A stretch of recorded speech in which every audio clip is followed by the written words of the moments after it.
A very good morning to one and all present. I welcome you all to the session 10 of day 6 of our AICT sponsored Atal FDP on GIS and remote sensing for WRM. Coming to our concluding day, our today's session will be headed by Dr. Dilip Durbude sir.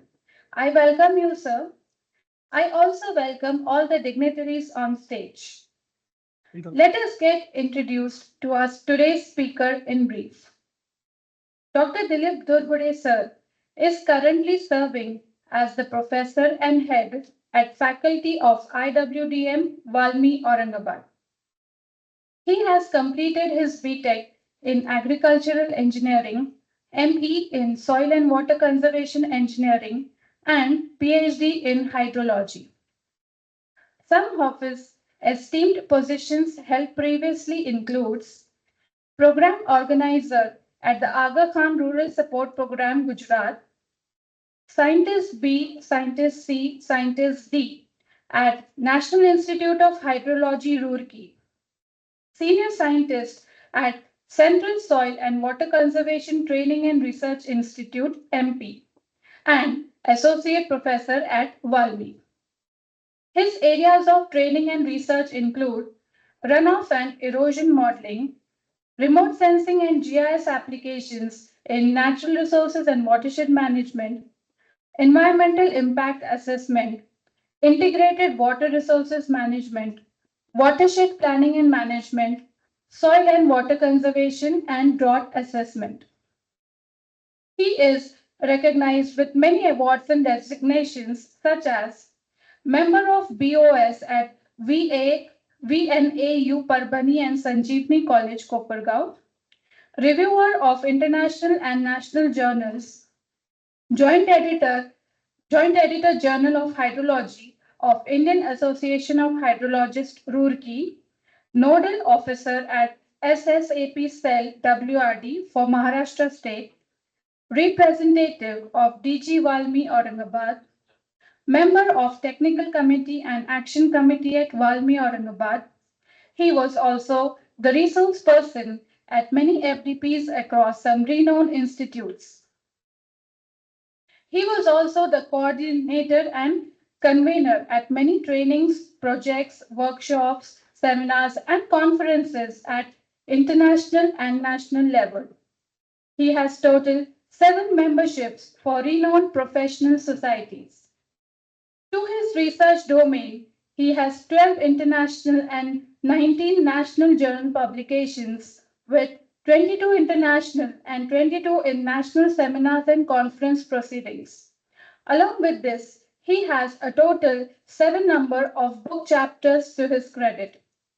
We are truly obliged to have such an esteemed personality with us. Now, I request Dr. Lahani sir to please felicitate our speaker of the session.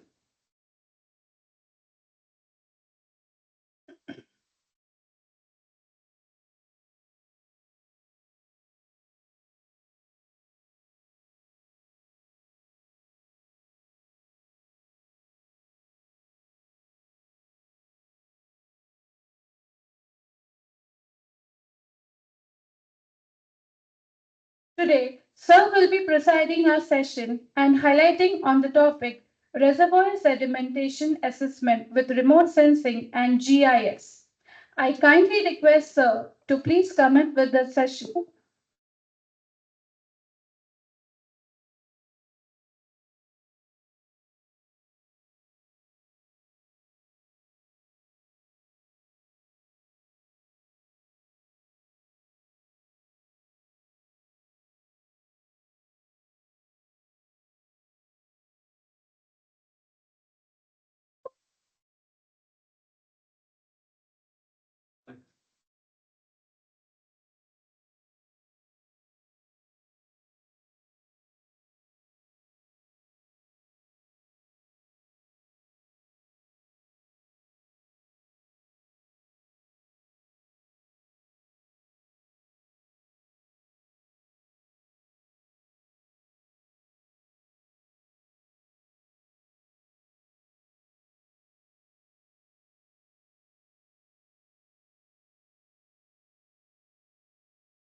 Am I audible?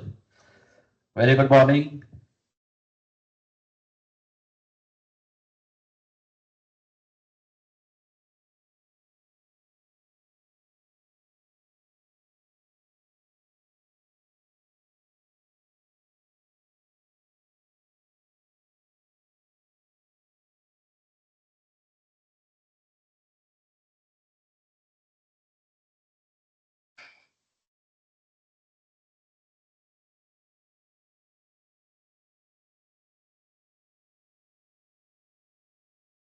Oh, तसं आहे म्हणजे.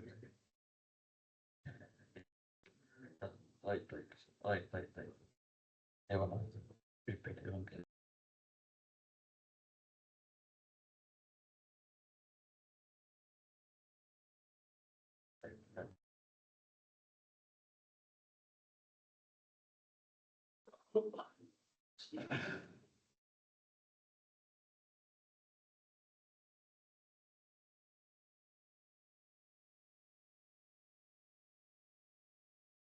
So once again, very good morning and welcome for this presentation. Actually, yesterday, I think you all are visited to Valmi, right?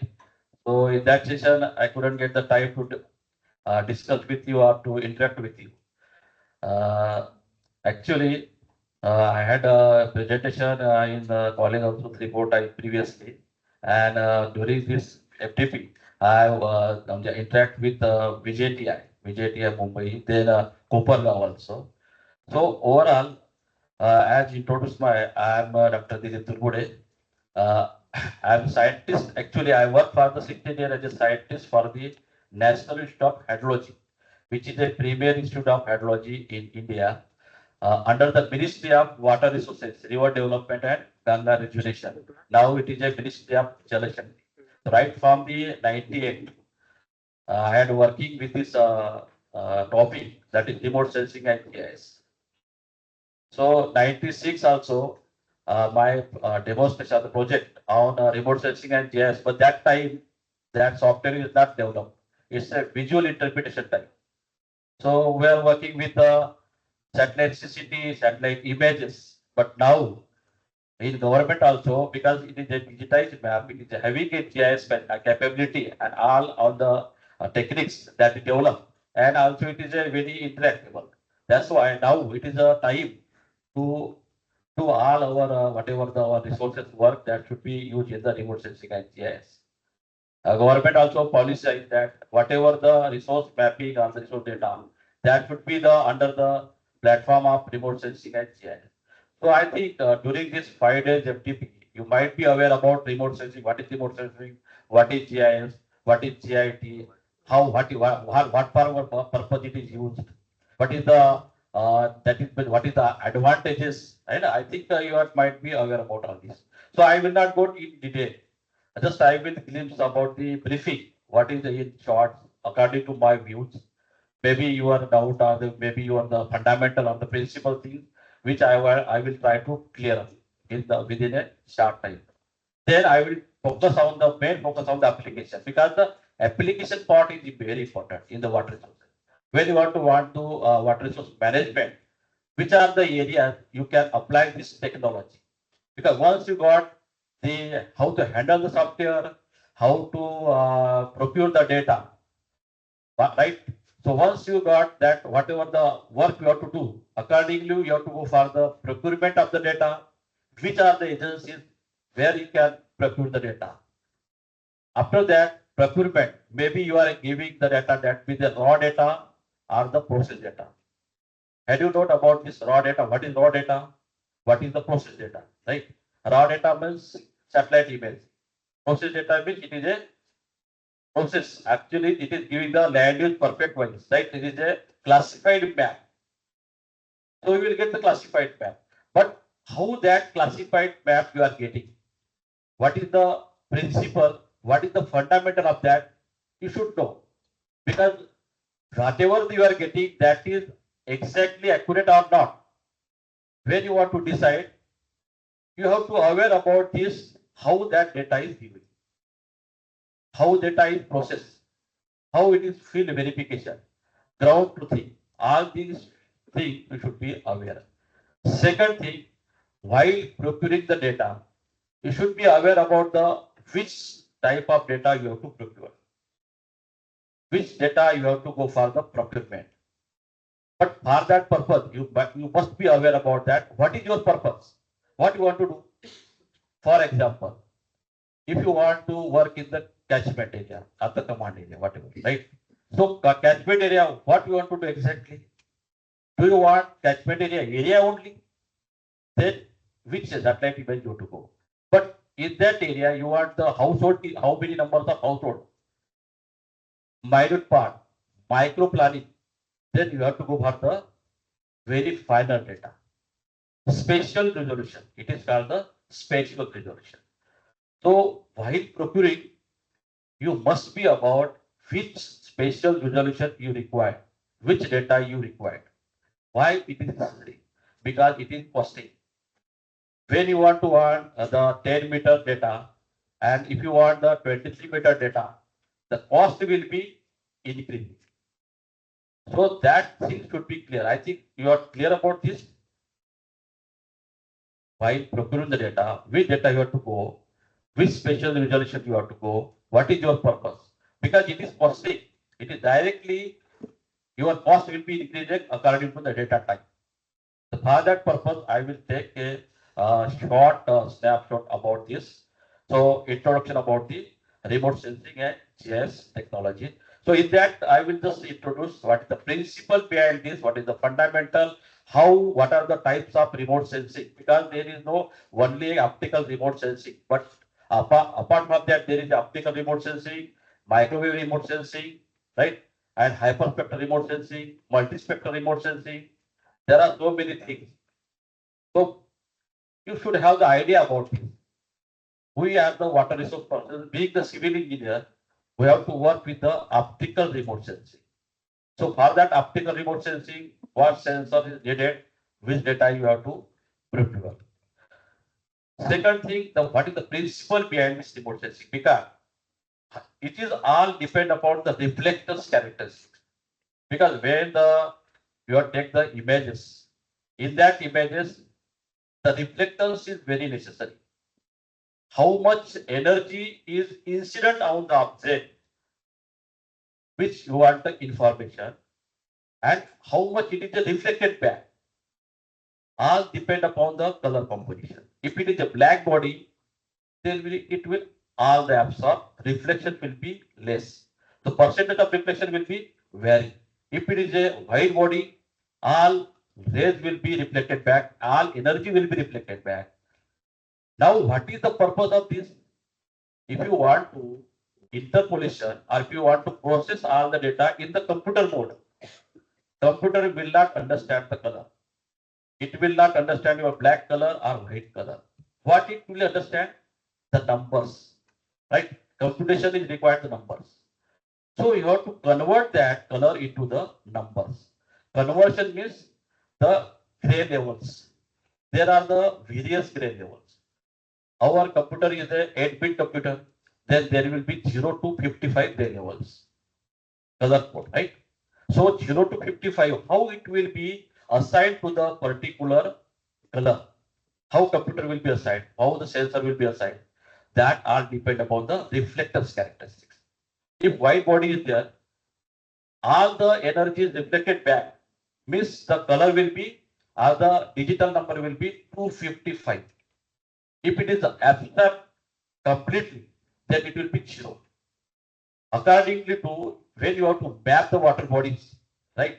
In water bodies, there is a BGR combination different. Say the reflectance characteristics for the each and every band will be different. So that principle you should be understand. Once you understand the principle, you can easily identify or they interpret the satellite imagery data. Right? So that is called the digital interpretation technique or the visual interpretation technique. So you must be aware of this, how to classify the image. Third thing, once you got the image also, then how much area? Because quantification. See, in the catchment area, there is a different land use. Land might be used for the forest area. It might be used for the agriculture area. It might be used for the urban settlement, wasteland. There are the land uses. These are the classification. But that classification, how much it is, once you got, okay, this catchment area is having the forest area. This catchment area is having the agriculture area. That is enough for our purpose, for the planning. No, what you require? How much? How much forest area? That is required because you have to plan that area particularly. If it is a 300 hectare forest area or the 400 hectare agriculture area, for that purpose you have to plan. So planning stage you require the not only the category of the land use, but the how much area quantity. Means what is there, how much is there, what is there, how much is there. But these things also will not be fulfill our the planning. The next thing is required what? Where is there? In the catchment area, where is the land use? That is required. Huh? For that location, you have to have the planning. Then what is the required? GPS, global positioning system. So there are the three techniques: remote sensing, GIS, and GPS. It is called the GIT. Right? So three techniques are together integrated part. It will have your planning stage. So for that purpose, you must be aware about this principle fundamental of the ArcGIS technology. That is my about profile. I think it is already discussed. Being the scientist of National Institute of Meteorology under the Ministry of Water Resources, I had worked with there is a 2003 to 2007, there is a one drive in the central government. And in that drive, central government decided there is a sedimentation problem in the reservoir. So, because what happened actually, when you are planning or constructing the reservoir, it is having the capacity. But that capacity will be same for the 30, 40 years. Will it be same capacity? No. Why? It is increasing or decreasing? Decreasing. Why it is decreasing? And sedimentation. Sedimentation from the catchment area. There are the sediment load, silt load, maybe a suspended load, and the characteristics of this bed load or the suspended load is different. When it is depositing inside the reservoir, the bed load are depositing in the air storage, but the suspended load, it will not deposit in the bed storage. It can be deposited in the live storage also, which is the operational storage. Once that operational storage is suspended or the shielded, then your operational capacity will be reduced, minimized. And your planning all depend upon this live storage capacity. Maybe if you plan for the 3 types of irrigation and that live storage, or the drinking water, multi-purpose project is there. But that capacity will not be remain same. So what you have to do? If the capacity will be reduced over the period of time, then what you have to do? You have to replan, replanning. But once you allotted some water or some if you plant for some water, then replanning again also reallocation also very difficult. Same problem with the Jayapadi also in a national hydrology project, because when it was built up, there is a allocation for the various purposes, drinking purpose, irrigation purpose, industry purpose, right? But what happened actually over the period of time, that capacity is reduced due to the suspended particle. Then there was a problem where to reduce the allocation. You cannot reduce the allocation for the drinking water because you cannot use the short water and say, okay, this much is water available. Within that water available, your drinking probably will be salt. It will not be salt. Right? It is a most important. Water is the life. You cannot drink. You cannot, if you want 5 liter water, okay, I will drink only 3 liter water. It's not possible. No? That is required. You have to fulfill all the demands of the drinking. That is the priority. That's why our national water policy says the first priority is to the drinking water. Where you can minimize, you can curtail our allocation. That may be the industry or maybe the irrigation. That is possible, right? So then over the period of time, allocation will be difficult. For the manager, it will be difficult where to reduce or where to replan. So second thing is that you can regain the restore or the restore the capacity. How can you restore the capacity? Recently. It's possible. That is the second term. So if you want to decrease capacity, or if you want to, whatever the capacity is there, you have to replan the capacity. That is possible. But that purpose, you need the exact assessment of the EAC. What is EAC? Elevation Area Capacity Table. If you go for any project, each and every project will have the EAC mapping. There is a EAC table, elevation area capacity table, that is required at the time of planning itself. Because whenever the engineer say, okay, my dam is now a 50% filled up. म्हणजे आज म्हणतो ना की मराठी येते ना, तर सगळ्यांना problem नाही का मराठीत? चलो तिथे बेटर वेळ आहे, आपण इंट्रॅक्शन चांगला करू शकतो. तर 50% आज डॅम भरलेला आहे जेव्हा आपण असं म्हणतो, तो on what basis you are saying that the dam is 50% filled up? That is all depend upon the ESC table. Today's elevation is this much. This is the area, water spread area, and this is the capacity. So accordingly, engineer will say today, that is site engineer or the engineer at the appointment for this reservoir. He will say today what our reservoir is 60% filled up. So ESC will not be remain constant throughout the 20 or 34 years. That you have to ESC you have to revise.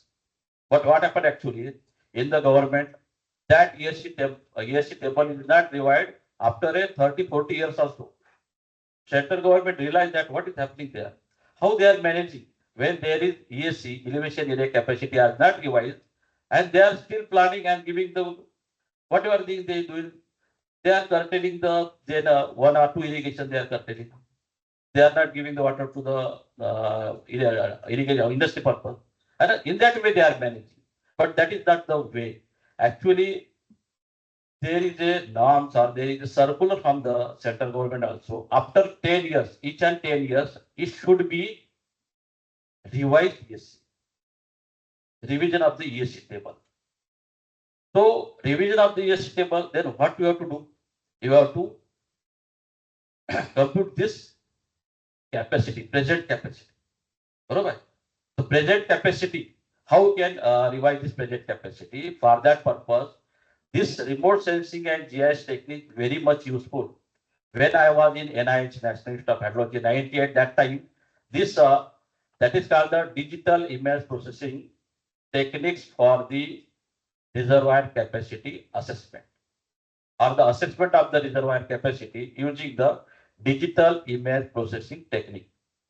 That methodology was devised in 98 and it is accepted overall nationwide, and now it is very good also. In our Maharashtra, there is one institute, Mary Nasik. There is a separate department for this reservoir assessment using this remote sensing technique. There are as such various techniques. One more technique is that the we can say this is boating, that GPS technique, right? Bathymetric, it is called the bathymetric survey. In bathymetric survey, what are they doing? They are grading reservoir for a grid formation. There will be a GPS, boat will be there, and each and every grid point, they will calculate the depth, water depth. And in that way, they will make a survey, grid survey. And according to grid survey, they will formulate the capacity table. And based on that capacity table, they will calculate the present capacity of the reservoir. But you imagine, maybe in the time of when reservoir is full, FRN level, maybe you can say in September, October. Will it possible in the Tungabhadra, the Jayapati project, that team will go inside? म्हणजे आपला जो तलाव हा आपला dam इतका पूर्ण भरलेला आहे, आपली टीम आपण त्याला डिपार्ट केली आणि म्हटलं बोटमध्ये बस जीपीएस घेऊन आणि प्रत्येक लेवलला काढेल, जाईल का तो? आहे ना? म्हणजे that survey also it is not so easy. It is very dangerous, difficult also. Second thing, how much manpower you have to deploy that? How much it will be cost, mathematics survey? So better that this remote sensing technique is very, and there is accuracy wise also it is near to mathematics survey. Only maybe a 0.5 to 0.10% error is there. It's that much accuracy. That's why 2003 to 2007, central government give the assignment to survey near about 500 reservoir of the India using this remote sensing technique. So being the scientist of National Institute of Hydrology, I had did for the 25 reservoir. And exclusively for the 5 reservoir, myself conducted, procured the data. That is a Tungabhadra Dam, then Ghataprabha Dam, then Lower Mannar, Lower Bhavani, and one more is the that lower Bhavani, the Siddham Sagar Dam, right? So I did for the 5 reservoir with my team and our institute. There is a report also. I will share that report. What is the comprehensive? What is the result of that? So today we will discuss about that, how the methodology is there, how the results are there, and how it can be used. I think that will be useful for you. This is the main thing of today's lecture. But apart from this, there are other applications also. Maybe for the yield assessment. Because what happened actually, when you are planned for the reservoir or the dam, on what basis you are planning for that reservoir? How much capacity it should have? On what basis it is depend? म्हणजे आपल्याला dam किती मोठा बनवायचा आहे कॅपॅसिटीचा, हे कशावर depend आहे?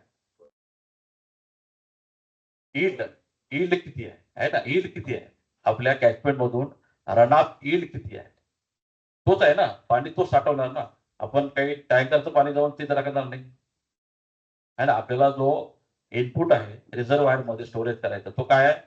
Run off yield आहे, ईल्ड फ्रॉम द कॅचमेंट. मग रन ऑफ ईल्ड कसं काढायचं? What is the procedure? याच्यामध्ये what happen actually in Valvi campus also, there is a two catchment, one small and big catchment. So what they did, yield and catchment assessment. One Satara tank is there that is having a capacity of 5.7 MCFT, and one Kanchanwadi tank is there that is having a 10.57 MCFT. But if you go for the catchment area, so Satara is having a big catchment than the Kanchanwadi.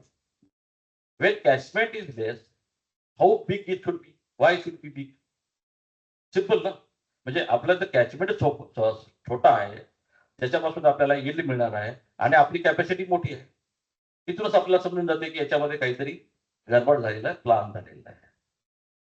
हा एक point आहे, म्हणजे area, catchment area. दुसरं आहे की catchment मध्ये, कारण runoff जो आहे it is not a characteristics of only the area, but depth is the characteristics of the land use, आहे ना. म्हणजे आपल्याकडे समजा अर्बन कॅचमेंट आहे, आता हा अर्बन कॅचमेंट आहे, याच्यात काय होणार आहे, म्हणजे हा जर कॅचमेंट पकडला आपण औरंगाबादचा, हा अर्बन कॅचमेंट आहे, अर्बन हायड्रोलॉजी आहे. याच्यात काय होईल, पाणी जमिनीमध्ये जाणार का, आहे ना, सगळं पाणी काय रनऑफ होईल, म्हणजे आपल्याला रनऑफ जे यील्ड आहे ना जास्त मिळेल.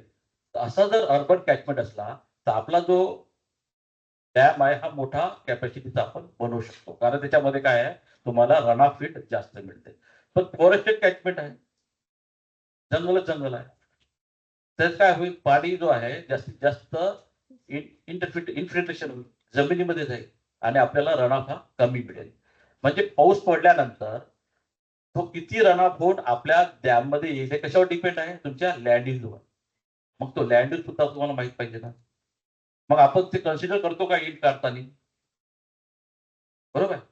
त्याच्यानंतर दुसरं आहे काय, तुमची इंटेन्सिटी खूप असेल तर, म्हणजे जो तुमचा वर्षभराचा पाऊस आहे तो एकदम क्लाउड बस झाला, एकाच वेळेस समजा 113 115 MM चा पाऊस पडला डेप्थनी, आपली जमिनीची कॅपॅसिटी 113 MM पर आवर मध्ये जात नाही, एवढी काही कॅपॅसिटी नाही आहे इन्फिल्ट्रेशन रेट. मॅक्झिमम किती आहे, 8 MM पर आवर. असा क्ले असला तर तुमचा 0.5 0.2, सँड असला तर जास्तीत जास्त असेल.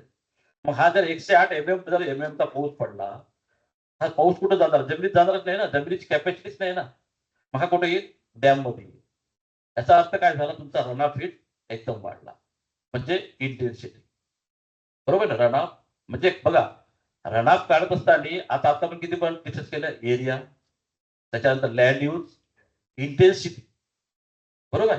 त्याच्यानंतर स्लोप ऑल्सो, स्लोप जर जास्त असेल तर तो काय होईल, त्याला टाइम ऑफ कॉन्सन्ट्रेशन जो आहे हा त्याचा कमी होईल, आणि टाइम ऑफ कॉन्सन्ट्रेशन झाल्यामुळे पीक लवकर येईल, बरोबर. पीक डिस्चार्ज हो, टाइम ऑफ कॉन्सन्ट्रेशन. तर ही जी हायड्रोलॉजी आहे याला आपण म्हणतो कॅचमेंट हायड्रोलॉजी, आपण कन्सिडर केली आहे का यील्ड काढताना, कोणती मेथड आपण वापरलेली आहे, बरोबर आहे ना, त्याच्यावर तुमचं यील्ड आहे. मग थोडक्यात काय आहे, तुम्ही जेव्हा प्लॅनिंग करत असताना किती मोठा डॅम बनवायचा, यासाठी फक्त एकच पॉइंट नाही आहे, किती कॅचमेंट आहे, ते नंबर ऑफ पॉइंट्स आहेत. तर आपण हे घेतलं का, आपण हे वर्कआउट केलं का, आणि वर्कआउट करून मग आपण डॅमची कॅपॅसिटी आपण बनवली का, की त्याच्यामध्ये आपल्याला भेटलं स्टोरेज खूप मोठा म्हणून डॅम मोठा बांधला, आहे ना. म्हणजे स्टोरेज आहे म्हणून डॅम बांधायचा का. फॉर एक्झाम्पल तुम्हाला साधं सांगतो की आपल्या घरी समजा दूधवाला आपल्याला 2 लिटरच्या वर देत असेल, आपण 10 लिटरचा भांडा घेऊन फायदा आहे का, कधीच भरणार नाही तो, कारण 2 लिटरच आपल्याला देणार आहे तो. मग आपल्याला त्याच पाण्या पद्धतीनं प्लॅनिंग, आणि 2 लिटरचा भांडा आणि 10 लिटरचा भांडा, पैशाची कॉस्ट वाढणार ना. म्हणजे तुम्ही जे कॅपॅसिटी 5 MCFTचा डॅम बनवता आणि 10 MCFTचा बनवता, तुमची काय झाली आहे, प्राइस वाढलेली आहे, कॉस्ट वाढलेली आहे, तेवढी अर्थवर्क वाढलेला आहे. म्हणजे अननेसेसरी आपण गव्हर्नमेंटचे पैसे काय करतो, वाया घालतो, गरज नसताना. कारण आपल्याला माहित आहे there will be no yield जो आहे कॅपॅसिटी 5 वर्ष भरणारच नाहीये, तरी पण आपण बांधतो. का बरं बांधतो, एकतर आपल्याला इंटरेस्टसाठी बांधतो आपण, किंवा मग माहीत नसते म्हणून बांधतो. आता माहीत नसते म्हणजे आपल्याला हे माहीत नसते की हा रनऑफ जो आहे कशावर डिपेंड आहे, यील्ड कसं काढायचं, कोणती मेथड आहे, ही माहीत नसते म्हणून काढतो. किंवा इंटेन्सिटी का काढतो, जे आमचे डिपार्टमेंटचे लोक करतात अर्थवर वाढासाठी, बरोबर. पण त्याच्यामध्ये पर्सेंटेज असतो, जेवढा अर्थवर वाढवला, जेवढी कॉस्ट वाढवली, तेवढा त्याला नंतर भरते की नाही भरत त्याची काय घेणं नसते, बरोबर. हा आहे म्हणजे इंटेन्सिटी. तर 2 गोष्टी म्हणजे आपण बघायला पाहिजे की आपण खरोखरच त्याचा अभ्यास केला आहे कॅचमेंटचा. तर हा एक आपण केस स्टडी आपण थोडासा बघू, म्हणजे कसं काढता येईल, यात कोणती मेथड मध्ये आता आलं होतं की काही कॅचमेंट एरिया वाढवला, उंची वाढवली, तर कन्सेप्ट काय. कॅचमेंट एरिया तर सर वाढवू शकत नाही आपण, बरोबर आहे ना. कॅचमेंट जो आहे कॅचमेंट तर आता काय होत आहे, मॉडिफाय होत आहे over the period of time. त्याचा म्हणजे कॅचमेंट मध्ये काय आहे, तुमचा जो लँड यूज आहे ना, हा मॉडिफाय होत आहे, अर्बन सेटलमेंट होत आहे, बरोबर आहे. किंवा कॅचमेंट कसं मॉडिफाय होते, तुमचा वेस्ट मध्ये तुम्ही झाडं लावले तर फॉरेस्ट एरिया वाढला, तर कॅचमेंट तर सारखाच आहे, बरोबर. कॅचमेंट कधीच वाढत नाही. उंची वाढवली म्हणजे कॅचमेंट वाढत नाही. कारण माहितीये का, हा जो कॅचमेंट एरिया जो आहे, हा याची रिज बाउंड्री आहे, आणि रिज बाउंड्री काही वरती जाणार नाही, त्या बाजूला खालीच राहणार. तर आपण जेव्हा स्टोरेज वाढवतो त्याच्यात काय केलं आहे ऍक्च्युली, वाल्मीमध्ये पसंत झालेलं आहे की आपण जो रिटेन्शन पिरियड आहे ना, म्हणजे आता कॅपॅसिटी यावर्षी भरली तर आपण 2 वर्षाची कॅपॅसिटी भरेल कशी. आपण हे बघितलं का नाही, आता होऊ शकते यावर्षी पाऊस कमी पडला, पुढच्या वर्षी जास्त पडला, तर ज्या वर्षी जास्त पाऊस पडला त्यावेळेस जर तो कॅपॅसिटी डबल करून जर भरलं, तर ज्यावेळेस कमी पडेल तर त्याचा जरी इव्हॅपोरेशन झाला तरी तो राहील. त्याची जे एक्सटेन्सिव्ह प्लॅनिंग आहे, ते एक्सटेंडेड प्लॅनिंग आहे, परंतु ते सुद्धा वर्कआउट करत नाही. कारण इव्हॅपोरेशन होऊन बाकीच्या तेवढा वेळ चालेल की नाही चालेल, आहे ना. तो आपण म्हणजे कसं झालं आता, की आपल्याला दररोज माहित आहे की आपल्याला दररोज 10 लिटरची भांडा आपल्या आवश्यकता आपल्या घराला. पण आपण विचार करतो की दुसऱ्या दिवशी कदाचित कॉर्पोरेशनचं पाणी येणार नाही, म्हणून आपण काय करतो, 20 लिटर भरून ठेवतो. समजलं ना, 20 लिटर ते डेली ठीक आहे, पण वर्षभरामध्ये आहे ना, वर्षभरामध्ये एवढ्या पिरियड मध्ये ते 10-20 लिटर जे आहे, तो प्लॅनिंग, तो जो म्हणजे आपण जो घरी जो हे लावतो की 10 लिटरचा पाण्याची गरज आहे, आपण 20 लिटर पडलं, तो समजा आज मला 10 लिटरची आहे, उद्या जरी पाऊस पाणी नाही आला कॉर्पोरेशनचा, तरी 20 लिटर मध्ये मी भागवू शकेन एक्सटेंडेड. हा प्रिन्सिपल आपण त्या कॅचमेंट मध्ये थोडी लावू शकतो, ते लावतात ते, आहे ना. Over the period of time आहे, त्याच्यामध्ये तुमचे लॉसेस भरपूर आहे, इव्हॅपोरेशन लॉसेस आहे, सिपेज लॉसेस आहे. तो किती येईल, म्हणजे कॉस्ट इफेक्टिव्ह होईल की नाही होणार. कारण काय म्हणतात, जेव्हा आपण डबल कॅपॅसिटी करतो, मी सांगितलं कॅपॅसिटी वाढवली म्हणजे तुमचे पैसे वाढले, फ्रीमध्ये काही कॅपॅसिटी वाढवू शकत नाही आपण. मग ते पैसे आपण जे वाढवतो त्याला तो जस्टिफाय करतो का, हे बघणं गरजेचं आहे. म्हणजे असं जस्टिफाय करून वाढवतात इंजिनियर, की कारण त्यांना काय, त्यांना काम पाहिजे असते. फ्रिक्वेन्सी इन फ्युचर चेंज होणारच आहे. आता सपोज संभाजीनगर आहे. पहिले सपोज 100 किलोमीटरचा एरिया बिल्डअप होता. इन फर्दर 5 to 10 years 100 चे 200 होणार, 200 होणार आहे, तर सर्व्हिस कमी होईल. तर फ्युचर प्लॅनिंग मध्ये आपल्याला हे लागेलच. फ्युचर प्लॅनिंग मध्ये लागेलच. तुम्ही ते फ्युचर प्लॅनिंग मध्ये तसं घ्या ना, त्याच्यामध्ये प्रोव्हिजन आहे ना. तुम्ही जे मेथॉडॉलॉजी वापरता ना, त्याच्यामध्ये प्रोव्हिजन आहे, आणि ते जस्टिफाय करून करा, बरोबर आहे. ती फ्युचर प्लॅनिंग मध्ये आपला इम्परव्हियस लेअर, म्हणजे अर्बन लँड म्हणजे काय, इम्परव्हियस लेअर वाढणार आहे, इन्फिल्ट्रेशन कमी होणार आहे, आपल्याला ईल्ड थोडा जास्त मिळेल आहे, बरोबर आहे. परंतु याच्यात प्रॉब्लेम काय, आपण जे डिझाईन करतो की नाही, ते 75% प्रोबॅबिलिटी लेवलवर करतो. म्हणजे आपण 100% प्रोबॅबिलिटी नाही करत ते. आपण ऑलरेडी प्रोबॅबिलिटी अप्रोच आहे आपला, बरोबर आहे. मग ते प्रोबॅबिलिटी येण्याची चान्सेस जे आहेत ना, रेनफॉल हा 75% प्रोबॅबिलिटीवर आपण करतो, म्हणजे तो 10 वर्षातून 7 वर्ष तेवढा भेटल, 3-4 वर्ष भेटणार नाही, हे आपण पहिलेच अजून केलेलं आहे. प्रोबॅबिलिटीचा अर्थ तोच आहे ना, की 75% म्हणजे 10 वर्ष असेल तर त्याचे 7-7.5%, 7.5 वर्ष तो भेटेल, 2.5 वर्ष तो भेटणार नाही, हेच आपण प्रोबॅबिलिटी अप्रोच करून जातो, बरोबर आहे. हा, त्यासाठी मग तुम्ही त्या पद्धतीने प्लॅन केलं तर ठीक आहे. आपण 100% कधीच करत नाही प्लॅन, तर तो ऑलरेडी त्याच्यामध्ये आपण घेतलेला आहे भाग. आपण हा जो म्हणतो ना फ्युचरिस्टिक, हा सुद्धा याच्यात प्रोबॅबिलिटी अप्रोच मध्ये आपण घेतलेला आहे. तर थोडक्यात काय आहे, की तुमचं कॅचमेंट एरिया वर्क करणं म्हणजे तुमचं ईल्ड काढताना ह्या सगळ्या गोष्टी जर माहीत असणं आवश्यक आहे. मग यासाठी कोणती मेथड आपण यूज केली पाहिजे. डिपार्टमेंटला अजूनही स्ट्रेस टेबल यूज करतात. मी डिपार्टमेंटच्या लोकांना भरपूर सांगतो की स्ट्रेस टेबल यूज करता. नो डाऊट स्ट्रेस टेबल कदाचित तुमच्यापैकी माहीत असेल. स्ट्रेस टेबल असा काय आहे, की तो फक्त क्वालिटेटिव्ह असेसमेंट करतो. आता क्वालिटेटिव्ह असेसमेंट म्हणजे काय, तो काय करतो, कॅचमेंट एरिया गुड आहे का, तो जो असेसमेंट करत असता. आणि समजा 100 mm पाऊस पडला आणि त्याचा एरिया असेल आणि आपल्याला 4 MCFTचा आपल्याला हा करायचा, डिझाईन करायचा आहे. त्याच्यामध्ये तो काय करतो, की कॅचमेंट गुड आहे का, कॅचमेंट बॅड आहे का, कॅचमेंट ॲव्हरेज आहे का. आता गुड कॅचमेंट कशाला म्हणायचं, हे आपल्याला माहीत असणं आवश्यक आहे. इंजिनियर काय करतात, त्यांना माहिती नसते. ते त्यांच्या डोक्यात जसं आलं, ठीक आहे यार, गुड कॅचमेंट आपल्याला किती कॅपॅसिटी करायची त्याच्यानुसार गुड आणि बॅड करतात ते. म्हणजे ते काय करतात, टेबलावर बसून खेळ करतात, की हा आपल्याला किती ते उलटा करतात. ते आपल्याला किती कॅचमेंट करायचं आहे, मग याला गुड करा कॅचमेंटला, आपल्याला एवढी कॅपॅसिटी पाहिजे. म्हणजे त्या पद्धतीने जातात ते. त्या पद्धतीने जाता आपण जर गुड कॅचमेंटचा अर्थ सिंपल आहे आपली बघितलं आपण. गुड कॅचमेंट कशाच्या रिस्पॉन्समध्ये आहे? रनअप कसा देतो? रनअप चांगला असेल तर गुड. मग रनअप कोणता चांगला देईल? आपण जसं अर्बन सेटलमेंट खूप असेल तर, बरोबर आहे ना? तुमचा एकदम वेस्टलँड जास्त असेल तर तो गुड आहे. पण त्याच्यामध्ये फॉरेस्ट खूप असेल, आपण खूप झाडं लावू, पुढे जाऊन समजा आपण त्या बॅरल लँडमध्ये झाडं लावणार असो तर तसं तुमचं कमी होईल. दोन गोष्टी परस्पर झाले की नाही आता. म्हणजे तुमचं एक प्रकारे काय झालं, तुमचं गाव वाढलं, बिल्टअप एरिया वाढला, सेम टाइम तुम्ही फॉरेस्ट पण वाढवलं. तर तुम्ही काय केलं? कॅचमेंटला गुडे पण केलं, बॅड पण केलं. आता गुड कसं केलं? तुम्ही सेटलमेंट वाढवल्यामुळे गुड झाला तो. आपण केलं नाही, पण अर्बन सेटलमेंट झाल्यामुळे तो कॅचमेंट रिस्पॉन्स गुड म्हणजे काय? Response, rainfall response to runoff. Rainfall response to runoff हा काय झाला? वाढला.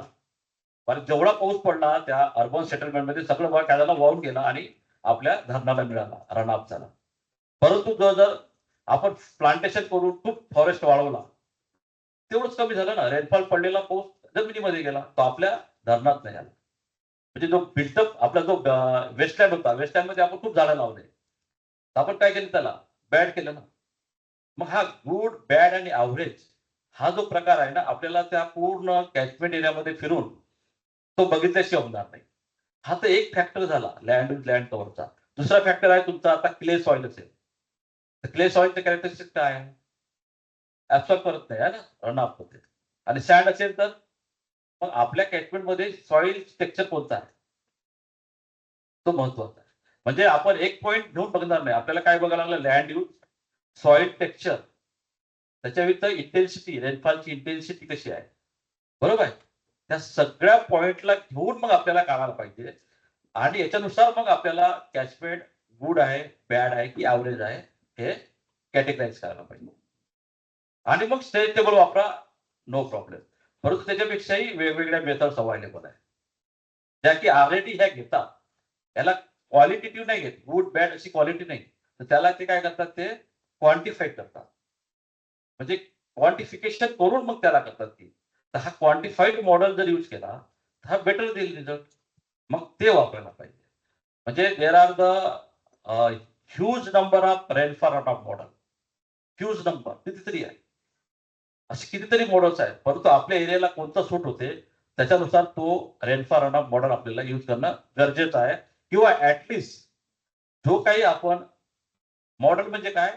मेथड कॅल्क्युलेशनची, कम्प्युटेशन आपली रनऑफ ही जी मेथड आहे आपल्या एरियाला कशी सूट होईल ती सिलेक्ट करणं गरजेचं आहे. किंवा जी मेथड सिलेक्ट केली त्याचा पूर्ण अभ्यास करून त्या पद्धतीने आपल्याला डेटा जनरेट करून मग ते कम्प्युट करायची गरज आहे, बरोबर आहे? हे जर केलं नाही तर आपल्याला काय प्रॉब्लेम येऊ शकतात, जे मी आता डिस्कस केलं की सातारा कॅचमेंट कमी असताना कॅचमेंट एरिया त्याचा जास्त आहे पण कॅपॅसिटी कमी झाली. त्याचा एरिया कमी आहे, त्याची कॅपॅसिटी जास्त झाली, तर तो कधीच भरणार नाही. आणि मग शेवटी काय म्हणतो आपण? पाऊस पडला नाही. म्हणजे इंजिनियरचं जे जस्टिफिकेशन असते की भरलं का भर नाही? पाऊस पडला नाही. पाऊस तर काय, पाऊस पडत नाही माहितच आहे आपल्याला. पाऊसचा जो कॅरेक्टरिस्टिक्स आहे तो तर ऍट रॅन्डम आहे, तो तर माहितच आपल्याला, यावर्षी कमी जास्त असं होतच असतो तो. मग तो आपण जो आणि हायड्रोलॉजीमध्ये कधीही प्लॅनिंग करताना 33 वर्षाचा डेटा घेणं गरजेचं आहे. हायड्रोलॉजी चेंज होते ना, 33 वर्ष तुम्हाला एक हायड्रोलॉजी 33 वर्षाचा डेटा आपण हायड्रोलॉजीमध्ये कन्सिडर करतो. 33 30 तरी इयरचा डेटा घ्यायला पाहिजे मागचा, तरच तुम्हाला तो रिझल्ट चांगला देतो. अदरवाईज काय होईल की तुम्ही एकच एखादा पॉईंट घेतला तर एक्स्ट्रीम व्हॅल्यू असू शकते किंवा एकदम कमी पण व्हॅल्यू असू शकते. तर घेत असताना आपण ऍव्हरेज व्हॅल्यू घेताना आपण मागच्या 30-33 वर्षाचा डेटा घेऊनच मग प्लॅनिंग करायला पाहिजे.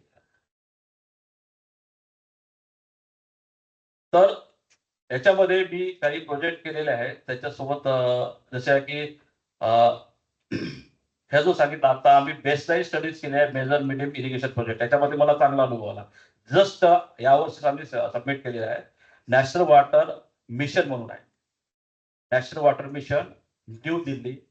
याच्यामध्ये मिशन मोडवर काम केलेलं आहे त्यांनी आणि सांगितलं आहे की आपले जे मेजर मीडियम इरिगेशन प्रोजेक्ट आहे याची जी कॅपॅसिटी आहे ते कॅपॅसिटी असेसमेंट करणं फार गरजेचं आहे. दुसरी गोष्ट, पाण्याचा कार्यक्षम वापर म्हणजे वॉटर इफिशियन्सी वाढवणं फार गरजेचं आहे. कारण काय आहे, पुढची जे नीड आहे आपल्या ज्या डिमांड अँड अवायबिलिटी मध्ये खूप गॅप येणार आहे येता वर्ष. आता सध्या आता बीट आउट होत आहे आपले डिमांड आणि आपली अवॅबिलिटी बीट आउट आहे, पण पुढच्या वर्षी नंतर काही वर्षानंतर 30-40 2050 पर्यंत near about 1140 per capita billion per cubic metre per capita per availability एवढा मोठा गॅप येणार आहे डिमांड आणि अवॅबिलिटी मध्ये. मग हे जी गॅप आहे हे आपण कशी सॅटिस्फाय करणार आहे ना. मग मी ते सांगितलं की आपल्या कोणत्या डिमांड मध्ये आपल्याला मिनिमायझेशन करावं लागेल, रिडक्शन करावं लागेल. हा एक मोठा चॅलेंजिंग प्रश्न आता सध्या आपल्या म्हणजे सेंट्रल गव्हर्नमेंट किंवा स्टेट गव्हर्नमेंट पुढे आहे. आणि त्याच्यामुळे प्रत्येक प्रोजेक्टनी हे वॉटर इफिशियन्सी करणं फार गरजेचं आहे. नॉट प्रोजेक्ट पण इव्हन दो तुमच्या ज्या आता ड्रिंकिंग वॉटरच्या आहे टॅपची बघा, आता नॅशनल वॉटर मिशन मध्ये IIT चे काही प्रोजेक्ट चालू आहे ज्याच्यामध्ये आपला जो नळ आहे ना, नळाची किती ठेवायला पाहिजे डिस्चार्ज ते डिझाईन करतात ना, त्याच्यानुसार आपल्याला ते कॅपॅसिटी ते वाढवू शकतात. तर त्याने किती ठेवायला पाहिजे कंपनीनं त्याला त्याचा रिस्ट्रिक्शन देणार आहे की तुम्ही एवढाच फक्त डिस्चार्ज तिथून यायला पाहिजे. तुमचं जे हे आहे आपलं म्हणजे आपण ज्याला टॉयलेटचं वगैरे जे आपण घासतो बरोबर आहे ते किती असायला पाहिजे फ्लश. तुमचं इव्हन तो तुमचं जे आपण सिम्युलेटर आहे ना ते किती असायला पाहिजे याचं सगळं नॉर्म्स आता पुढे जाऊन फिक्स होणार आहे. याचं कारण आहे की आपल्याला जी वॉटर अवॅबिलिटी अँड डिमांड याच्यामध्ये फार तफावत येणार आहे. तो ओव्हरऑल आपल्या ह्या 3 टेक्निक्स मी सांगितला. आणि याच्यामध्ये आता ह्या 3 टेक्निक्समुळे पहिले जे काम काय होतं, रिमोट सेन्सिंग नव्हता किंवा GIS नव्हतं, GPS नव्हतं, तेव्हा आपण काय करत होतो की ट्रॅडिशनल वेनी सर्वे करत होतो. आता ट्रॅडिशनल वेनी सर्वे केल्यामुळे खूप मोठं तुमचं टाईम म्हणजे टाईम कंझ्युमिंग खूप होतं. वर्ष 2-2 वर्ष लागायचे. एक रिझर्वायरची कॅपॅसिटी 3-3 वर्ष लागायचे. त्याच्यानंतर मॅन पॉवर सुद्धा खूप डिप्लॉय करायला लागत होता. तुम्ही म्हणजे स्टिरोलाइट वापरलं काय, डम्पी लेवल वापरलं काय, पहिले ते वापरत होते, ऑटो लेवल वापरलं, सगळं वापरलं, सर्व स्ट्रीम घेऊन गेला, कितीतरी खर्च यायचा. म्हणजे टाईम कंझ्युमिंग, कॉस्टली आणि काही काही ठिकाणी तर पॉसिबल नव्हतं ना. तुमचं समजा हे असेल, उंच असेल, बाळ हिल असेल, टेकडी आपली सर्वे टीम कशी जाणार आहे ना. त्या सगळ्या गोष्टी काय होत्या ट्रॅडिशनल वे मध्ये आपल्याला चॅलेंजिंग होत्या किंवा डिफिकल्ट होत्या.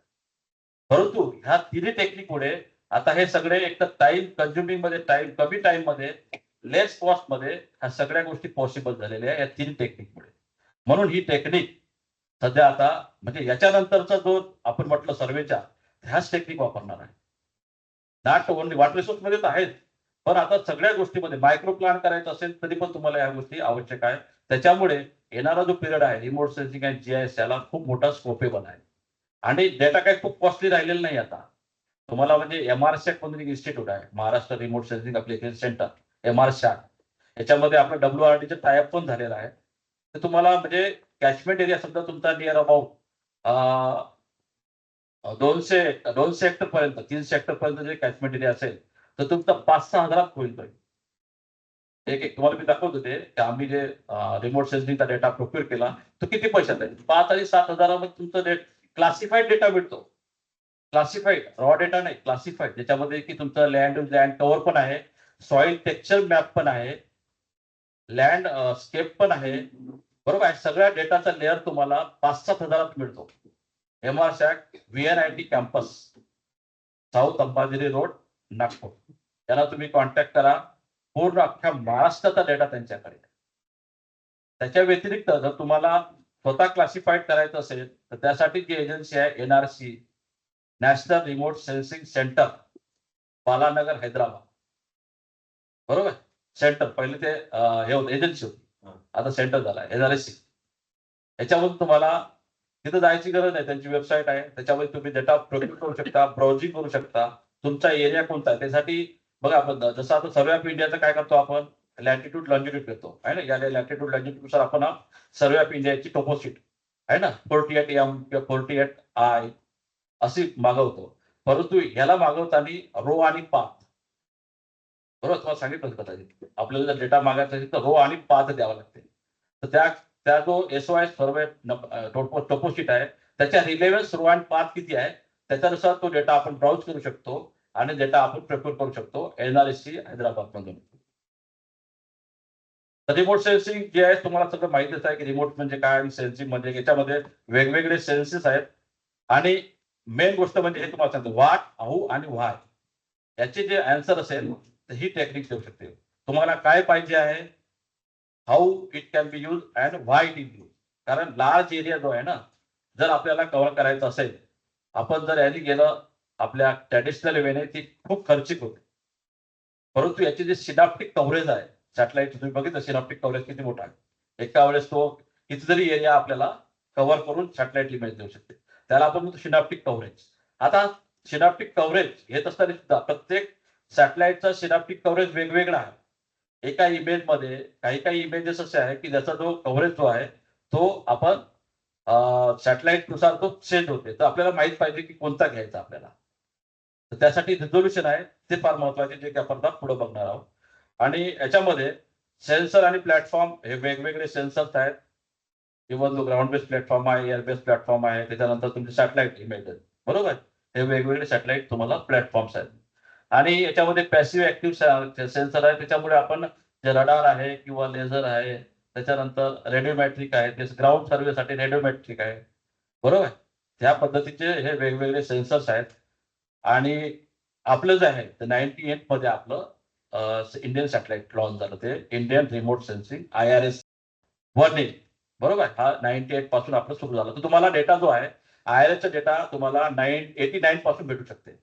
हे मी का बरं सांगतो, तर तुम्हाला आता तुमच्या एखाद्या एरियाचं चेंज डिटेक्शन करायचं की पहिलं काय होतं. बरोबर, आता ते त्यावेळेस जे प्लॅनिंग केलंय, समजा तुमचा एखादा सर्वे, एखादा डॅम त्यावेळेस प्लॅन केलेला आहे, त्यावेळेस काय होतं, लँड यूज टेक्स्चर काय होतं हे तुम्हाला भेटू शकते 89चं. तो घ्या आणि आताच घ्या. तुम्हाला काय होईल, over the period of change काय झालं ते माहित पडेल. आणि त्याच्यामुळे मी तर म्हणजे आता गव्हर्नमेंटला सजेशन केलं आम्ही वाल्मी थ्रू, की जेवढे काही डॅम हे बनलेले आहेत ते या काळात बनलेले आहे 80 मध्ये. तर त्या सगळ्यांचं रिइस्टिमेशन रिअसेसमेंट करायची गरज आहे. इल्ड, कारण यांचे जे आहेत ना जस्टिफिकेशन की डॅम भरत नाही, पाऊस पडत नाही, हे नाही, ते नाही आहे. कारण काय आहे, तुमचा जो कॅचमेंट एरिया मॉडिफाय झाला आहे ना, अर्बन सेटलमेंट आलेलं आहे, बरं, जंगल बिल्टअप लँड हे मॉडिफाय झालं ना. आणि हे मॉडिफाय झाल्यामुळे जो रन ऑफ आहे, हा रन ऑफ काय झालेला आहे, चेंज झालेला आहे. हा चेंज डिटेक्शन करणं गरजेचं आहे. त्याला आपण म्हणतो की reassessment of the run off field. जेवढे काही कॅचमेंट आहे त्याच्या सगळ्याची रन ऑफ फील्ड रिअसेस करून प्रेझेंट टेबल ऑफ कॅपॅसिटी, म्हणजे जो ESC टेबल आहे, हा ESC टेबल आपल्याला रिवाइज करायची गरज आहे. म्हणजे रन ऑफ जर तुमचा कॅल्क्युलेट झाला, रिअसेस झाला, मला वाटते तुमच्यापैकी कोणी तुम्ही तो प्रोजेक्ट प्रपोज करू शकता. हा चांगला स्कोप एरिया आहे. जेवढे काही आहे तुम्ही त्याला जस्टिफाय करू शकता या पद्धतीनं, की जेवढे काही आहे त्याच्यामध्ये कॅचमेंट मॉडिफाईड झालेला आहे. आणि त्याच्यामुळे प्रत्येक डॅमची जे यील्ड असेसमेंट आहे हे रिवाइज करणं फार गरजेचं आहे. अशा पद्धतीनं तुम्ही प्रपोजल सबमिट करू शकता प्रत्येक डॅम वाईज. कारण तुम्ही वेगवेगळ्या फॅकल्टीज आहेत, वेगवेगळ्या कॉलेजच्या, तर तुम्हाला हा एक चांगला असाइनमेंट तुमच्या स्टुडंटना पण देऊ शकता. त्यांच्याकडून तुम्ही प्रोजेक्ट राबवू शकता किंवा DST ला सबमिट करू शकता प्रोजेक्ट. हा DST तुम्हाला पैसे देऊ शकते, department of science and technology, किंवा तुम्ही वॉटर रिसोर्स मिनिस्ट्रीला करू शकता. स्कोप आहे. आता आम्ही सांगतो, आम्ही करत का बरं नाही, कारण आमच्याकडे मॅनपॉवर तेवढं नाही, आम्ही किती करणार आहे ना. तर आपल्याला हा चांगला स्कोप आहे. मी तुम्हाला हे सांगणार की पुढे स्कोप काय आहे, तुम्हाला कुठे कुठे तुम्ही काम करू शकता. तुमचं एक प्रपोजल बनवा आणि पाठवा, हे व्यवस्थित घ्या काय याची गरज काय आहे. त्याच्यामुळे तुम्हाला कदाचित फंड पण तुम्हाला भेटेल, तुम्हाला रिसर्च कॉम्पोनंट येईल, तुमच्या स्टुडंटला पण तुम्ही काम देऊ शकता. फॅकल्टी डेव्हलपमध्ये आपल्याला हे सांगायचं ना, तुम्हाला स्कोप कोणता आहे, पुढे तुम्ही पुढे काय करू शकता. बरोबर, यानुसार तुम्ही एकतर त्यांना ग्रूम पण करू शकता, तुमच्या स्टुडंटला ग्रूम करू शकता, आणि त्यांना तुम्हाला ते असाइनमेंट देणं सोपं जाईल. तुम्ही असाइनमेंट असं करू शकता. This is one of the area you can have the I can say it is a research component आहे ना. हा एक रिसर्च कॉम्पोनंट आहे तुमच्यासाठी. या रिसर्च कॉम्पोनंट तुम्ही काम करू शकता. कारण बीइंग द सायंटिस्ट आमच्याकडे हेच असते, रिसर्च कॉम्पोनंट कोणता आहे. आम्ही जेव्हा PhD करतो तेव्हा गार्बेज इतका मोठा होते, त्याच्यातून फक्त 20-30% आपल्याला इफेक्टिव्ह राहते. तुम्हाला गार्बेज तर तयार करावं लागणार आहे ना. तर गार्बेज मधून तुम्हाला काहीतरी एक इफेक्टिव्ह पॉईंट मिळेल आहे. तसे स्कोप तुम्हाला शोधावं लागणार आहे. कारण आजकाल काय आहे की एवढं कॉम्पिटिशन आहे की तुम्हाला लगेच रेडीमेड थाली कोणी देणार नाही आहे. तुम्हाला तुमची थाली बनवावं लागणार आहे आणि त्याच्यामध्ये स्कोप बघावा लागणार आहे ना. तसे स्कोप तुम्हाला मिळतील आणि तुम्ही ते जस्टिफाय करायचं, इतकं जस्टिफाय करायचं की समोरची अथॉरिटी तुम्हाला अप्रूव्ह केलं पाहिजे. Your justification is so much effective that they will not deny आहे ना. असेलच ना, आणि आहे ते फॅक्ट आहे. दिस इज फॅक्ट. मॉडिफिकेशन होत आहे ना. फॅक्ट फाइंडिंग करा, प्रपोज करा. Then your proposal will be sanctioned. The fund will be given. There are so many agencies actually. DST, central government DST is doing. Then Ministry of Water Resources, Ministry of Science, ministry काय करतात यासाठी fund देतात. आणि तुम्ही academic institution आहात, तुम्हाला faculty development मध्ये किंवा बाकीच्या रिसर्च कंपोनंट मध्ये तुम्हाला हा एक स्कोप आहे. तर मी हे नेहमीच दाखवत असतो, कारण पायोनियर जे आहेत ना, हे आपण याला बघितलं असेल. कोण आहे ते? विक्रम साराभाई. आता यांनी बघा, हा जो तुम्ही जर बघितलं म्हणजे हे नियर अबाउट 63 ची गोष्ट आहे. आपला देश स्वतंत्र होऊन काही वर्ष झालं होतं, आणि यावेळेस यांनी हे सगळ्या फंटॅस्टिक आयडिया होतो ना, म्हणजे त्याला हवेत आयडिया की आपण सॅटेलाइट डिझाईन करू. त्यावेळेस आपल्या गव्हर्नमेंटकडे फक्त फंडामेंटल नीड्स, अन्न, वस्त्र, निवारा ह्या गरजा पूर्ण करण्यासाठी पण पैसे नव्हते. आणि त्यावेळेस जर तुम्ही म्हटलं मी ते विमानात उडतो, मी सॅटेलाइट सोडतो, तर यांना किती क्रिटिसाइज झालं असेल. म्हणजे he was criticise like anything. याचं प्रपोजल, जसं आपण मध्ये प्रपोजल टाकलं तर लगेच तुम्ही काय आता बाकीच्या गोष्टी करून राहिल्या का, आहे ना, हे बाकीच्या गोष्टी बघा. तशाच पद्धतीने यांना क्रिटिसाइज झालं, पण त्यांनी सोडलं नाही. आणि आजमुळे त्याच्यामुळे यांच्यामुळेच आज आपण म्हणतो ना की आपलं स्वतःचा लॉन्चिंग पॅड आहे, सॅटेलाइट आपण स्वतः लॉन्च करतो. यांनी तर बैलगाडीमध्ये नेलं, सायकलवर नेलेलं आहे. अशा पद्धती याचं जर बघितलं ना, सायकलवर, बैलगाडीवर नेलेलं आहे सॅटेलाइट आणि लॉन्च केलेलं आहे त्यावेळेस. म्हणून आज आपण सांगतो की नाही आपले सॅटेलाइट तर आपण स्वतः एवढे मोठे आपले सॅटेलाइट बाकीचे सॅटेलाइट फिरतो एका वेळेस 21, 25, 101 सॅटेलाइट आपण सोडतो. कशामुळे? यांच्यामुळे. बरोबर. म्हणून आपण यांना प्रत्येक वेळी रिक्लाइज केलं पाहिजे की यांचं जे दृष्टिकोन होतं, विजन होतं, आणि त्या विजनमुळे आज आपण म्हणजे जगामध्ये सुद्धा आपण एक पॉयनियर आणि चांगल्या कॅपॅसिटीनं बिल्डअप करू शकतो स्पेस टेक्नॉलॉजी. तर हा श्रीहरिकोटा आहे, याच्यातून लॉन्चिंग पॅड आहे आपलं. North eastern coast of Andhra आहे, इथून लॉन्चिंग होते. आणि हा सातनगरला आपल्याला डेटा मिळतो. तुम्हाला जो एनआरएससी डेटा देतो ना, तो सातनगर हा रिसिव्हिंग स्टेशन आहे, याच्यावरून तुम्हाला डेटा मिळतो. आणि हा डेटा एनआरएससी बालानगरला तुम्हाला मिळत असतो तो. बघा, रिमोट सेन्सिंग मध्ये ही एक टेक्नॉलॉजी म्हणजे काय झालं याच्यामध्ये की हा जो आहे आता रिफ्लेक्टर्स कॅरेक्टरिस्टिक्स इम्पॉर्टंट यावरती रिसिव्हिंग स्टेशन मधून फार म्हणजे ज्याच्यापासून आपल्याला सोर्स आहे, आणि सोर्स मधून जे काही एनर्जी त्या ऑब्जेक्टवर पडते आणि त्या ऑब्जेक्ट तो रिफ्लेक्ट बॅक करतो एनर्जी, त्याच्यावर त्याचं काय आहे ब्राईटनेस किंवा तुमचं आहे ना ब्राईटनेस किंवा जे लेवल आहे ग्रे लेवल हे इन्क्रीज होत असते. हा एक फार महत्वाचा आहे याच्यामध्ये. हा जो आहे व्हिजिबल लाईट, म्हणजे व्हिजिबल लाईट मध्ये बीजीआर ब्ल्यू, ग्रीन आणि रेड याची जी वेव्हलेंथ आहे ना, ही वेव्हलेंथ आपण फक्त तेवढीच वेव्हलेंथ आपल्या यासाठी वापरतो. ऑप्टिकल, याला म्हणतो आपण ऑप्टिकल रिमोट सेन्सिंग. याच्या बियॉन्ड आपलं घेत नाही. बरोबर.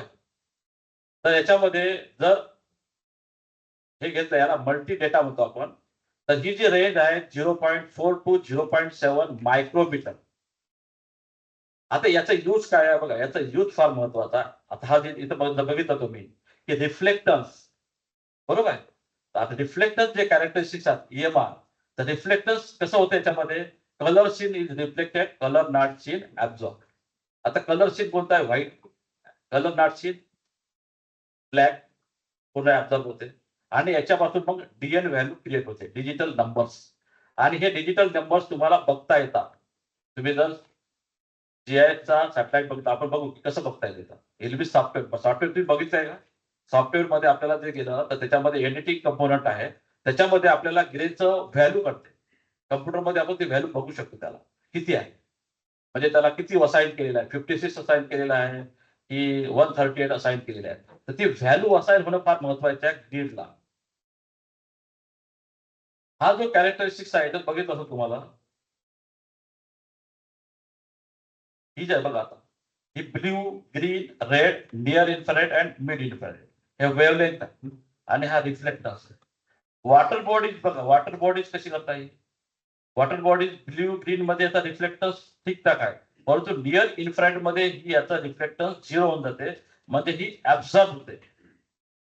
ही जी नियर इन्फ्रारेड जी इमेज जी आहे ती यूज करा तुम्हाला किती वॉटर बॉडीज फाईंड करायचे, तुम्हाला तुमचा एरिया समजा आता तालुका किंवा डिस्ट्रिक्ट मध्ये वॉटर बॉडीज किती आहे हे जर बघायचं असेल तर तुम्हाला सॅटेलाइट डेटा NRSA कडून तुम्ही प्रोक्युअर करा.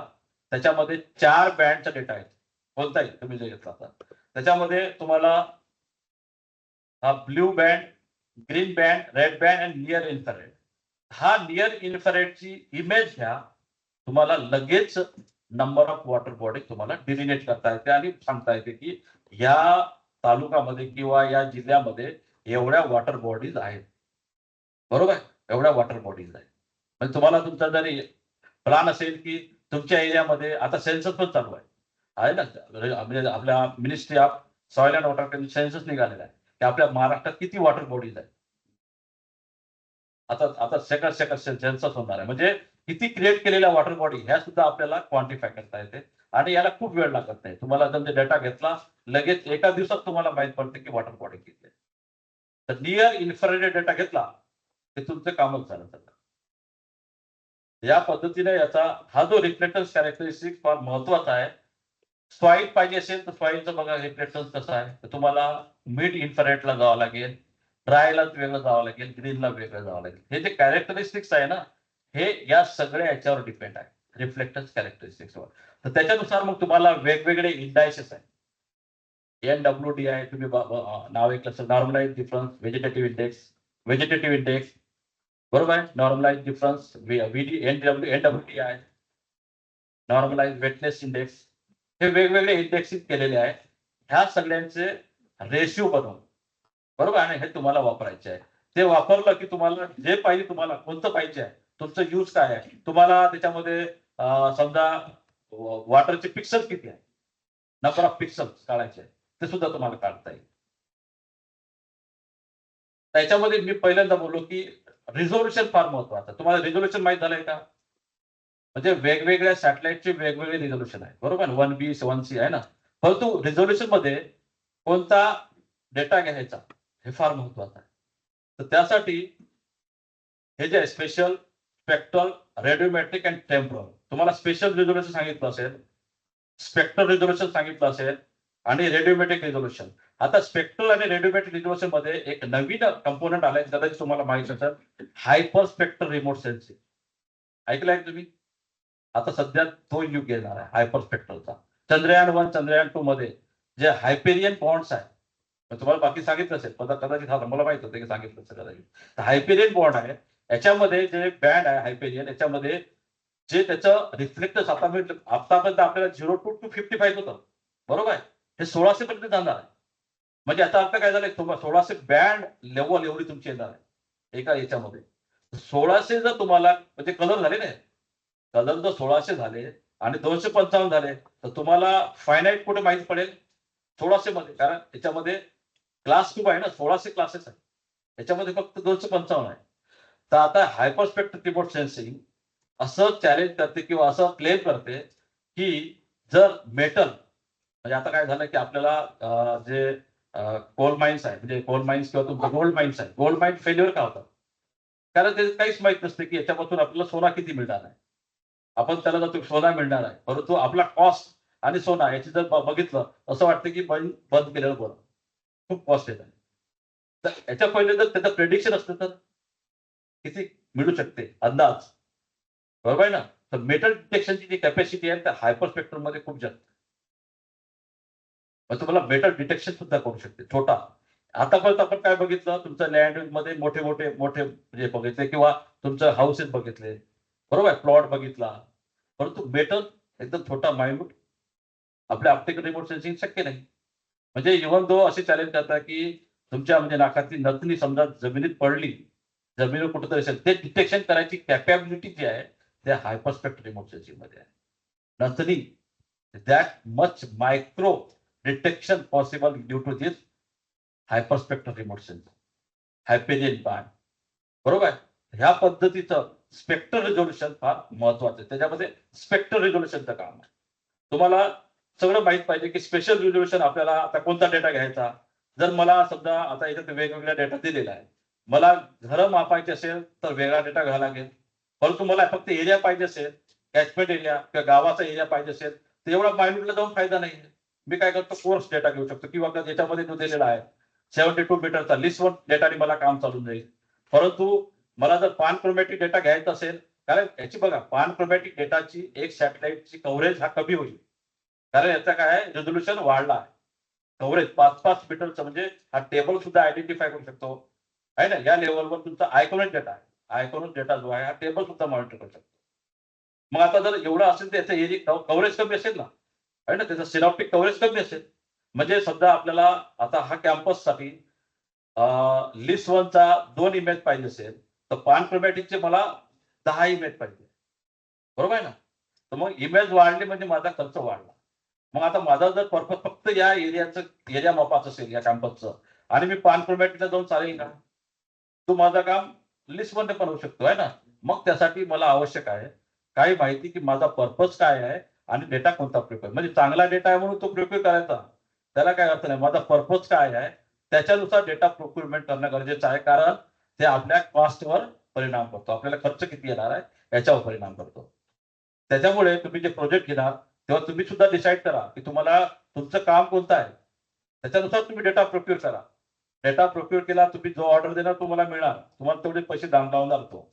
परंतु काय अननेसेसरी तुम्ही असा डेटा घेणार की जे तुमच्या कामाचं काम म्हणजे तेवढ्या कमी आणि भागू शकलं असतं, तुम्ही जास्त त्या हे केलं आहे, बरोबर आहे. तर त्या गोष्टी आवश्यक आहे.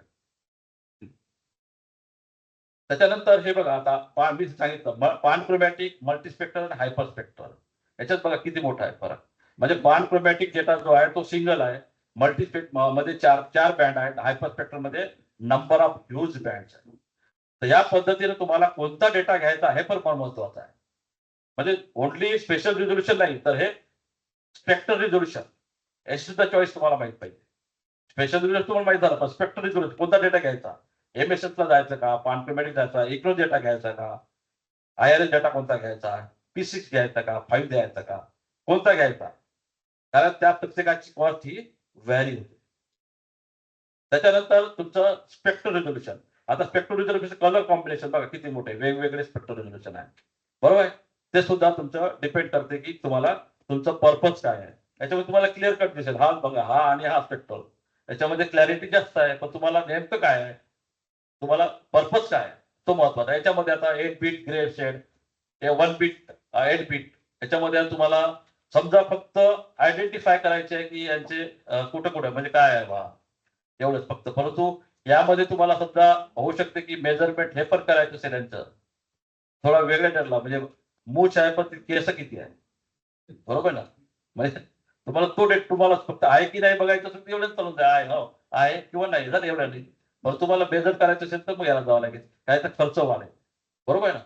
म्हणजे तुमचं काय आहे की तुमचं पर्पज काय आहे याच्यानुसार डेटा तुम्हाला कोणता घ्यायचा, म्हणजे रेडिओमॅट्रिक रिझोल्युशन, स्पेक्ट्रल रिझोल्युशन आणि स्पेशल रिझोल्युशन, या सगळ्यांची कॉस्ट ही वेगवेगळी होते, बरोबर आहे. त्याच्या व्यतिरिक्त एक रिझोल्युशन आहे तो म्हणजे तुमचं चेंज डिटेक्शनचा. चेंज डिटेक्शन मध्ये आता जर तुम्ही तुमचा पर्पज तुमचा रिझर्वायर सेडिमेंट असेसमेंट असेल तर तुम्हाला एक डेटा घेऊन चालणार नाही.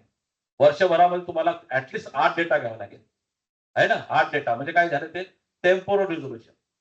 8 डेटा घेतल्याशिवाय तुम्हाला माहित पडणार नाही, कारण तुम्हाला तेवढ्या कॅपॅसिटी जनरेट करावं लागेल. आणि प्रत्येक कॅपॅसिटीमध्ये पहिलं काय होतं आता काय होतं, तो डिफरन्स म्हणजे कशामुळे आला तर तो सेडिमेंटेशनमुळे आला. तर त्यासाठी तुम्हाला चौथा आहे तो म्हणजे टेम्पोरल रिझोल्युशनला जावं लागेल. कोणतं टेम्पोरल रिझोल्युशन तुम्ही घ्यायचं, बरोबर. या पद्धतीने 4 प्रकारचे रिझोल्युशन आहे.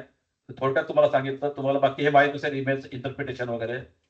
आता याच्यामध्ये रिप्रेझेंटेशन जे आहे डीएन व्हॅल्यू रोज आणि कॉलम ते फार महत्वाचं आहे. आता जसं बघा याच्यामध्ये आता ही इमेज आहे, याच्यामध्ये तुम्हाला काहीच माहित पडत नाही काय आहे काय थोडं सगळं. परंतु याला तुम्ही जेव्हा झूम करता, झूम केल्यामुळे तुम्हाला असं भेटतं ना, याच्यामध्ये बघा हे या पद्धतीचं बघा. मग दिवसभर म्हटलं तुम्ही बोलत बसतो, मला काही प्रॉब्लेमच नाही. मी जे सुरू झालं सांगितलं ते मला थांबू चालेल चालेल. फक्त हा बघून घ्या बस 2 मिनिटात. हा म्हणजे माझ्याजवळ एवढा काही मटेरियल आहे की दिवसभर मी बोलू शकतो. तर हे बघा आता याचं बघा हे 0 आहे ना, पूर्णच्या पूर्ण ऍब्सॉल्यूट रिफ्लेक्टच नाही आहे. आणि हे बघा 255 याच्यामध्ये रिफ्लेक्टर्स किती आहे फुल आहे ना.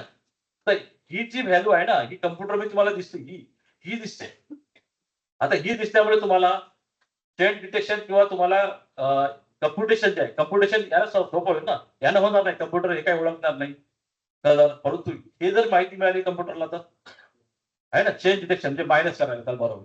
तर तुम्हाला 2 इमेज मध्ये मायनस करता येईल. आपण कसं करतो की 50 - 25 म्हणजे 50 - 25 हा काय म्हणतो आपण ते न्यूमेरिक व्हॅल्यू. परंतु याच्यामध्ये जीआयएस मध्ये तुम्हाला एका मॅप मधून दुसरा मॅप मायनस करता येते. Map to map calculation. एक मॅप असेल तर दुसरा मॅप मायनस करता येईल आपल्याला. आणि map to map calculation 3D computation आहे ते. त्या पद्धतीने तुम्हाला जाता येईल. तर यासाठी तुम्हाला हे आवश्यक आहे एफसीसी. बघा, एफसीसी तुम्हाला थोडक्यात मी सांगतो की याच्यामध्ये या पद्धतीने तुम्हाला असं भेटू शकतं टेबल. त्याच इमेजला तुम्हाला हे भेटेल. म्हणजे तुम्हाला क्लॅरिटी येईल. क्वांटिफिकेशन करायला हे चांगलं आहे. तर हे तुम्ही जर एडिट केलं तर तुम्हाला लगेच हा क्वांटिफाय मॅप दिसेल आणि हा तुम्हाला महत्वाचा आहे. हा फक्त बघायसाठी ठीक आहे. याच्यात तुम्हाला काहीच थांगपत्ता लागणार नाही. परंतु याच्यामध्ये दिसेल की ही जी वॉटर बॉडीज आहे, ही कदाचित त्याच्यामध्ये रिफ्लेक्टन्स आहे ना, याच्यापेक्षा रिफ्लेक्टन्स हे कमी आहे. याच्यामध्ये जास्त आहे. कुठे रिफ्लेक्टन्स कमी आहे. ते वेगवेगळे कलर कंपोजिशन आपण बघू. याच्यामध्ये तुम्हाला जर असं कलर कंपोजिशन बघितलं, हे कॉम्बिनेशन आहे. तुम्हाला 4 बँड भेटतात. त्याचे वेगवेगळे बँड कॉम्बिनेशन करून आपल्याला कलर कंपोजिट काढता येतात. आपण मध्ये थोडक्यात बघू म्हटलं. तर ही बघा, आता असं जर आपण केलं आणि तुम्हाला अशी इमेज मिळाली, त्याच्यात तुम्हाला खूप कन्फ्युजन होईल. त्याला हे करायसाठी, सेपरेट करायसाठी हे काय हे एकदम तुम्हाला समजणार नाही. मग तुम्हाला याच्यामध्ये बघा, याच्यात फॉल्स कलर म्हणजे तुम्हाला आहे ना, आपल्याला हे कलर म्हणून आपण फॉल्स कलर कंपोजिट वापरतो. आहे की नाही? याच्यापेक्षा तुम्हाला म्हणजे ह्या इमेजपेक्षा याच्यामध्ये क्लॅरिटी जास्त आहे. हा कंपोजिशन वापरायचा आपल्याला जेव्हा आपण क्लासिफिकेशन करतो तेव्हा. त्याच्यानंतर या पद्धतीचं फॉल्स कलर कंपोजिट. ते वेगवेगळे कंपोजिट आहे, टेक्निक्स आहेत, डिजिटल इमेज प्रोसेसिंग वगैरे. तर आपण मला वाटतं आता थांबू. म्हणजे तुम्हाला हा रिपीट वाटला का? म्हणजे मला असं वाटलं की सांगा बाबा, कारण कदाचित तुमचं हे फंडामेंटल क्लिअर नसेल. म्हणजे आयडिया थोडी वाटली मला की आपण हे फंडामेंटल थोडं क्लिअर करावं, क्लॅरिटी करावं. म्हणजे तुमचं काय आहे इन्साइट हे माहित पडेल. नंतर अप्लिकेशन पार्टवर जाऊ. कारण अप्लिकेशन पार्टला जाण्यापूर्वी हे माहित असणं आवश्यक आहे. आय थिंक याच्यानंतर आपण जास्त डीपमध्ये न जाता डायरेक्ट अप्लिकेशन घेऊ की वेगवेगळ्या याच्यामध्ये कसं करता येईल. केस स्टडी घेऊ. तर आपण ब्रेक घेऊ आता. तुम्ही पण झालं असेल. थँक्यू.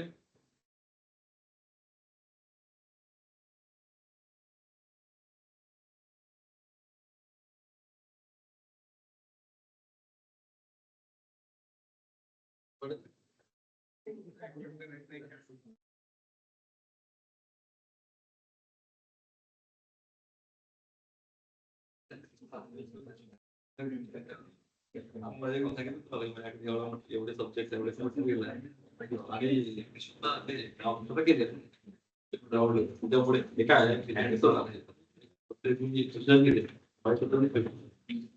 केस स्टडी स्वतः केलेला एवढं मला फक्त जाऊन त्यामुळे आणि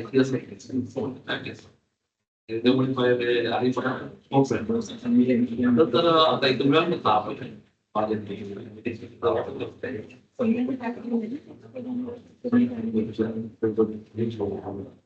तो वाटलं तुम्ही थोडं काय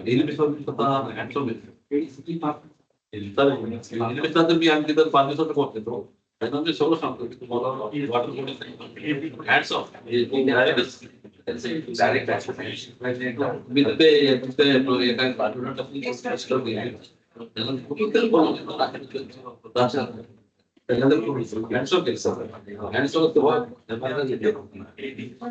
हो हो ना मी इथं व्हेजिटेरियन केलं. दोन व्हेजिटेरियन एक Sandeep university Sandeep university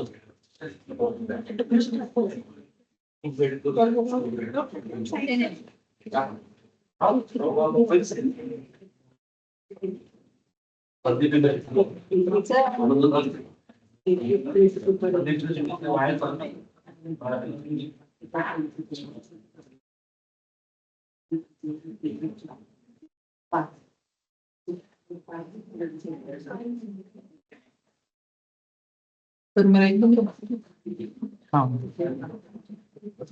thank you आपलं